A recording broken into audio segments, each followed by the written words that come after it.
54 years, 54 साल से कोई इंसान मून के पास नहीं गया, पर 2026 में कुछ होने वाला है जो सब कुछ चेंज कर देगा।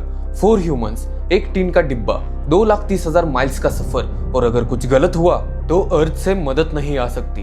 कम्युनिकेशन में 3 सेकंड का डिले, इंजन फेल हुआ तो कोई रेस्क्यू मिशन नहीं, ऑक्सीजन खत्म हुई तो कोई बैकअप नहीं। ये सुसाइड मिशन लग रहा है, राइट?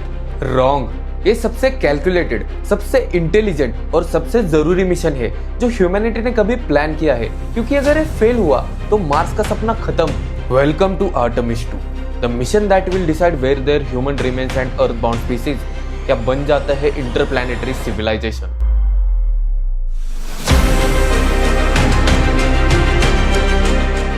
देखो, अपोलो एक रेस थी, cold war, USSR versus USA.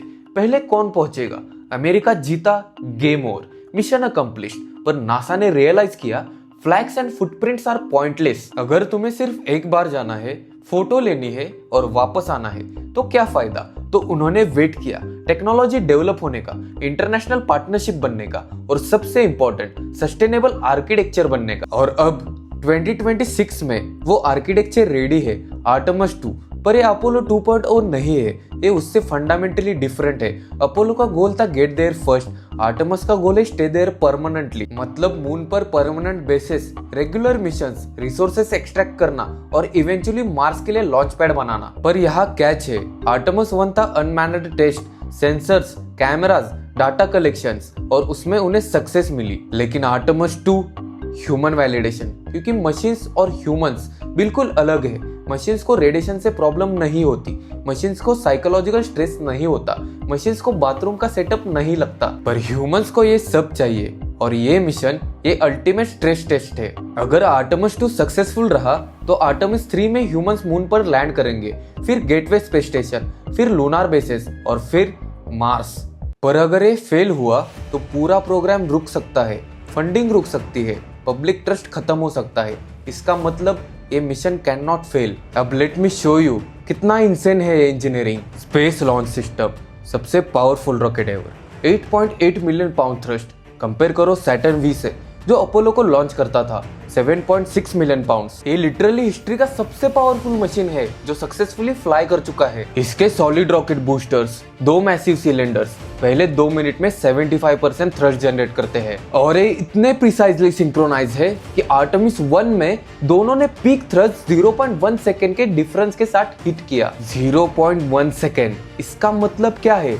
Perfection, absolute perfection. पर रॉकेट तो सिर्फ ट्रांसपोर्टेशन है, असली इंजीनियरिंग है ओरायन स्पेसक्राफ्ट में। 316 क्यूबिक फीट, एक स्मॉल कंपेयर वैन, इसमें 4 हाईली ट्रेंड एस्ट्रोनॉट्स, 10 डेज। पर ये ऑर्डिनरी वैन नहीं है, इसमें environmental control and life support system है जो ऑक्सीजन कैलकुलेट करती है, CO2 रिमूव करती है, टेम्परेचर मेंटेन करती है। इसमें यूरोपियन सर्विस मॉड्यूल है, 4 सोलर पैनल्स जो कॉन्टिन्यूसली पावर जनरेट करते हैं। पर एक प्रॉब्लम है, अगर ओरायन 90 मिनट से ज्यादा डार्कनेस में रहा तो बैटरी ड्रेन हो जाएंगी, टेम्परेचर लो हो जाएगी, सिस्टम्स फेल हो जाएंगे। तो मिशन प्लानर को कॉन्टिन्यूसली कैलकुलेट करना पड़ता है ट्रेजेक्टरी कैसी हो कि स्पेसक्राफ्ट 90 मिनट से ज्यादा शैडो में ना रहे। पर सबसे जीनियस पार्ट है फ्री रिटर्न ट्रेजेक्टरी। सुनो केयरफुली क्योंकि ये माइंड ब्लोइंग है। स्पेसक्राफ्ट मून की तरफ जाएगा, पर इसका पाथ ऐसा कैलकुलेटेड है कि अगर इंजन कंप्लीटली भी फेल हो जाए तो भी मून की ग्रेविटी ऑटोमेटिकली स्पेसक्राफ्ट को ग्रैब करेगी, उसके अराउंड घुमा देगी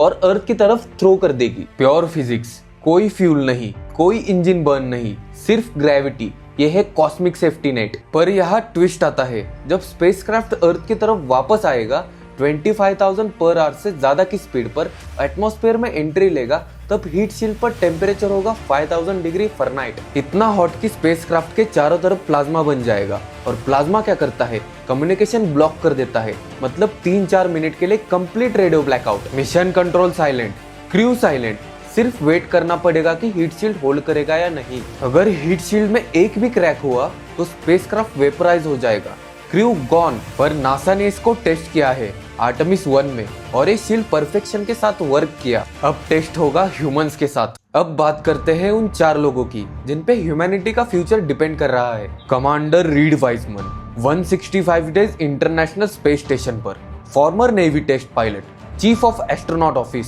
ये वो बंदा है जो अपोलो 13 टाइप इमरजेंसी में भी काम रहेगा, डिसीजंस लेगा, क्रू को मैनेज करेगा और सबसे इंपॉर्टेंट वापस लाएगा।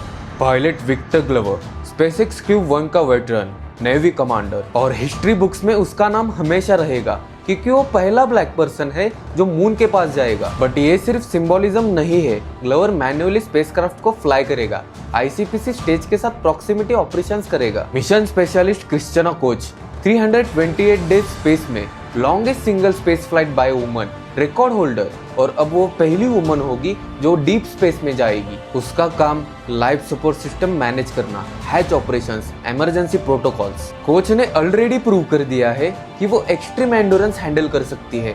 अब वो रेडिएशन, आइसोलेशन और अननोन रिस्क फेस करेगी। Mission specialist Jeremy Hansen, Canadian space agency, CF-18 fighter pilot, पहला नॉन अमेरिकन जो लूनार मिशन पर जाएगा। ये इंटरनेशनल कोऑपरेशन का सिंबल है। अमेरिका अकेला नहीं है इस जर्नी में। यूरोप ने सर्विस मॉड्यूल दिया, कनाडा ने एक्सपर्टीज दी, जापान, UAE, इंडिया सभी इन्वॉल्व है। पर देखो केयरफुली, ये क्रू कोइंसिडेंस नहीं है, ये एक स्टेटमेंट है। एक ब्लैक मैन, एक वुमन, एक कैनेडियन, एक अमेरिकन। ये डाइवर्सिटी पॉलिटिकल करेक्टनेस के लिए नहीं है, ये ह्यूमैनिटी के लिए है। क्योंकि जब ये लोग मून के अराउंड जाएंगे, वो किसी एक कंट्री को रिप्रेजेंट नहीं कर रहे होंगे, वो पूरी स्पीसीज को रिप्रेजेंट कर रहे होंगे। Apollo was nationalism, we beat the Soviets. Artemis 2 is globalism, we as humanity are doing this together.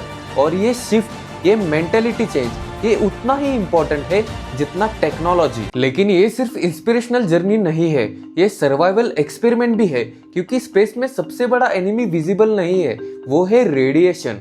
Van Allen belts, earth के around radiation zones, harmful particles trapped in magnetic field.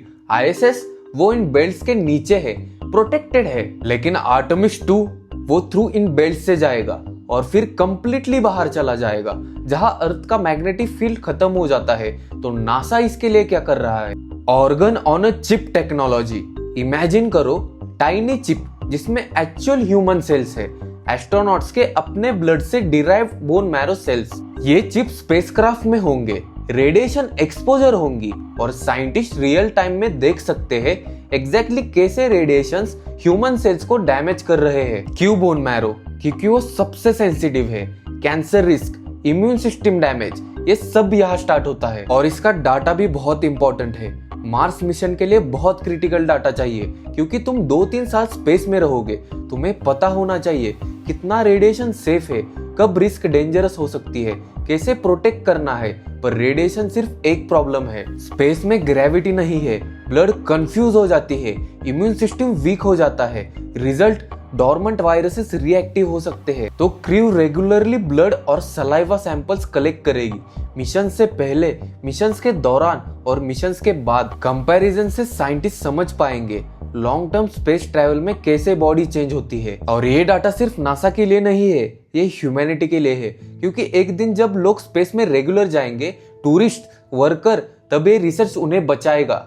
अब comes the part जो मुझे सबसे ज्यादा exciting लगता है, optical communication system. Apollo missions में क्या था? Granny black and white footage, radio communication, delays. लेकिन आर्टेमिस 2 लेजर टेक्नोलॉजी, 260 मेगाबाइट्स पर सेकेंड। इसका मतलब HD videos, real time, live. जब क्रू मून के पीछे जाएगा 2,30,000 माइल्स दूर, तब भी तुम अपने फोन पर लाइव देख सकोगे उनका व्यू।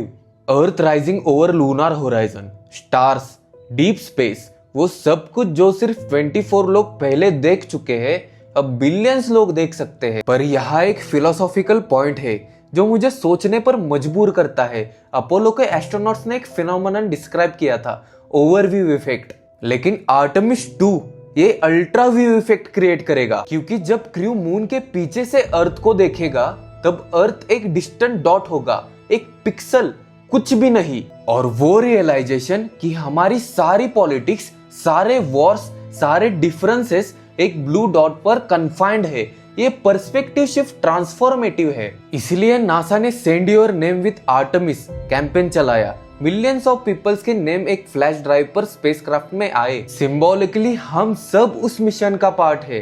ये सिर्फ 4 लोगों का मिशन नहीं है, ये ह्यूमैनिटी का मिशन है। और जब मार्च 2026 में वो स्पेसक्राफ्ट लॉन्च होगा, जब वो क्रू 10 दिन के बाद वापस आएगा तब कुछ फंडामेंटली चेंज हो चुका होगा। हम सब इंटरप्लैनेटरी स्पीसीज बन चुके होंगे। तो अब तुम्हें बताता हूँ क्यों ये मिशन इतना इम्पोर्टेंट है। आर्टेमिस 2 सिर्फ मून मिशन नहीं है, ये स्पीसीज डिफाइनिंग मूवमेंट है। क्योंकि हमारी entire history, civilisations, empires, wars, revolutions, ये सब एक प्लैनेट पर हुआ है। हर इंसान जो कभी पैदा हुआ, 100 बिलियन प्लस ह्यूमंस, सब अर्थ पर जीते थे और अर्थ पर मरे। लेकिन आर्टेमिस 2 प्रोग्राम ये वो इन्फ्लेक्शन पॉइंट है जहां ह्यूमैनिटी डिसाइड कर रही है, नहीं, we are not staying here forever. Moon सिर्फ एक टेस्ट है, गेटवे सिर्फ प्रैक्टिस है, असली destination Mars, Europa, Titan and beyond. पर ये जर्नी एक मिशन से ही नहीं होगी, ये जनरेशंस का काम है। और आर्टेमिस 2 ये पहला डेलिब्रेट स्टेप है। जब वो 4 एस्ट्रोनॉट्स उस स्पेसक्राफ्ट में बैठेंगे, जब वो अर्थ को पीछे छोड़ते हुए देखेंगे, जब वो उस कॉस्मिक साइलेंस में अपने आप को अकेला फील करेंगे, तब वो सिर्फ 4 एस्ट्रोनॉट्स नहीं होंगे, वो ह्यूमैनिटी के एम्बेसडर होंगे। और जब वो सेफली वापस आएंगे तब मैसेज क्लियर होगा, we can do this, we are doing this. 54 years का वेट खत्म हो रहा है, द जर्नी बिगिंस अगेन। और इस बार हम वापस नहीं आ रहे, इस बार हम रुक रहे हैं।